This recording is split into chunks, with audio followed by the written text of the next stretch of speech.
Obviously, against Baltimore, there were some special teams errors or some issues. What went into Harrison Butker's issues, especially coming off of the excellent Week 2 performance? Aren't you the one to call me a guru last week? Yes, I did. Did I jinx you? I guess so, but this is pro football. Things happen. But go ahead, one more time with the crowd. I was trying to remember if you said it or not. Go ahead. Could you ask me that question again, please? About Butker. Okay, being the guru you are, what steps did you take to fix the issues from last week, especially Harrison Butker coming off of that Week 2 phenomenal performance? Really, there's not a lot to fix. I think he just came into the game. He was really pumped up for the game. No matter what. I mean, it was Tucker. Anytime he goes against Tucker, it's a big. He wants to do so well. He put a little bit too much pressure on it. He was all fired up. Kind of pulled the kick that he missed, the first extra point, kind of pulled it to the left a little bit, and then he came back and he made 3 extra points, I think it was, and then and then the next field goal, the very next field goal, same thing. So, I think it was more of a mental thing than anything. We talked about it. He's going to be fine. We practiced, we kicked today, and he's going to be all right.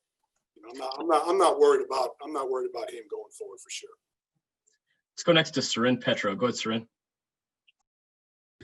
Coach, I know you're used to the roster having to move it around, you more than anybody, right? But you guys, not only have you had injuries, we talked about this with Coach about on the defensive side, you've had injuries you knew going into the game, but it seems like every game you got guys going down. How much of a scramble was that? And this one, Snead going down, so guys, that definitely had to affect your units. It affects us a little bit. Obviously, like I said before, I mean, Veach did a good job. We got good depth. We got guys that can come in there and we feel good about playing. A guy like Wiley goes down. I mean, he's on your field goal unit. All of a sudden, he's not going. Now you have to go with a backup. I mean, those things happen. You get an injury. It's just part of what we do. And you try to think of every scenario before the game. And then when it happens, you just make the move that you thought of before the game. Let's go next to Adam Teicher. Go ahead, Adam. Hey, Dave. Just wondered, you talked a little bit about the issues with Butker in Baltimore. So what does his week look like? Is it just a normal week for him in that regard, or are you guys going to work on anything in particular this week? That's a good question because, we had the short week this week. So what we did, we usually kick yesterday for him, in a normal week. So we gave him that day off, and then we're going to kick today, which will be his last day of the week to kick. We just basically took one day off, to make sure he was rested up. It's not like you need to go out and kick more because he missed a couple field goals. It's, you just have to go back and back to fundamentals and we're not hitting the panic button by any means, really. And it's just a matter of going out and making sure the guys are fresh again to go on a short week. Let's go next to Adam O. Go ahead, Adam. Hey, Coach.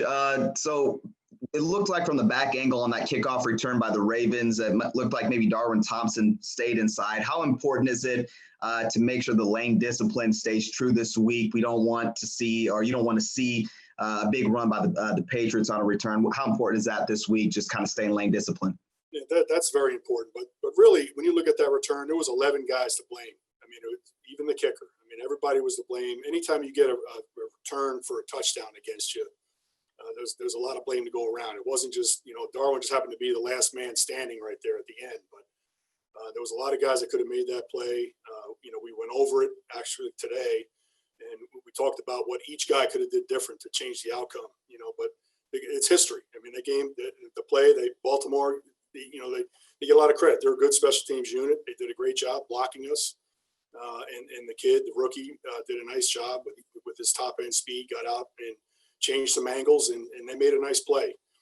This is pro football. Guys are going to make plays, and, we just got to make sure that doesn't happen again. And I think our guys, we have a lot of pride in that room. And I know they're going to bounce back in a big way. Looks like we've got 3 hands up. We'll go right down the line. Matt, Pete, and then Todd. Go ahead, Matt. Hey, Coach, based on your Mizzou ties alone, you're always going to be a guru, so don't let that get to you. Hey, with Tommy Townsend, now you got a few weeks under his belt and everything. What's kind of your report card on him? Not just punting, but holding as well, and kind of overall impression. something that's kind of gone unnoticed is his holding. He's doing a really, really good job there.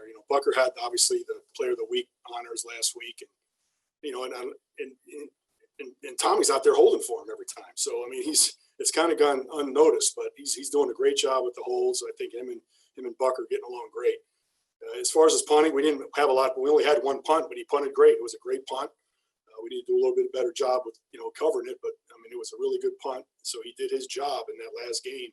I think every game, every rep, he's getting more and more confidence. He's really going to be a good punter. He's going to be I think he's going to be a great punter, honestly, in this league for years to come. Let's go next to Pete Sweeney. Go ahead, Pete. Good morning, Coach. The move yesterday, you guys brought up Darius Harris. If he is up, what does he offer you guys in special teams? He's another guy that I was talking about depth-wise. I mean, you could plug him in a linebacker spot, as far as an inside player on punt, a frontline player on kickoff return, a kickoff guy. He could be a four-phase guy for you in a heartbeat, if he's up. I mean, if we need him to be up, I mean, he's on the team. He's on the 53 now. He's a lot closer now to being up. So, he's a guy that we can certainly go to, and he would bring something to the table for us. Let's go last to Todd Lebo. Go ahead, Todd. Hey, Coach, one of the ways that you see a lot of fans and people who don't know exactly what's going on in the game, I guess, is just kick it through the end zone. It looks like Harrison can generally do that most of the time. What goes into the discussion on when to try to kick it, to have the returns and stop them, and when to just say, forget about it, let's kick it through the end zone and avoid those situations? That's a great question, because we do have that ability to be able to do that. And we're fortunate to have that guy. Not every team has it. We do have that. We were kicking to those guys because he was a rookie returner. We didn't know a lot about him. We saw him kind of, early in the, a couple games that they had that he was kind of shuffling his feet. We thought we could get him. But this game humbles you. It humbles you as a coach, it humbles you as a player. And the kid came out and made a nice play. They did a nice job blocking, and they got us. I could have kicked touchbacks the whole game. We could have did that. We didn't. I'm sure going forward, teams aren't going to kick to this guy as much because what he just showed on tape. So that's what you do. You learn. You learn about guys. You learn. When to do it, when not to do it. But we do have the ability.